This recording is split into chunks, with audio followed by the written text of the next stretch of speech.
Hey everyone, this is Orlando Streets, and today we are at the Animal Kingdom in Walt Disney World.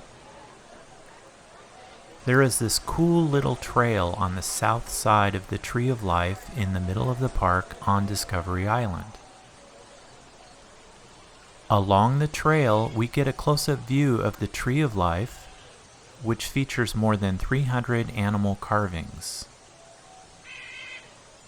Unfortunately, some of the trail is closed for whatever reason. Hopefully it'll reopen soon.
I hope you enjoyed this short walk along the trail.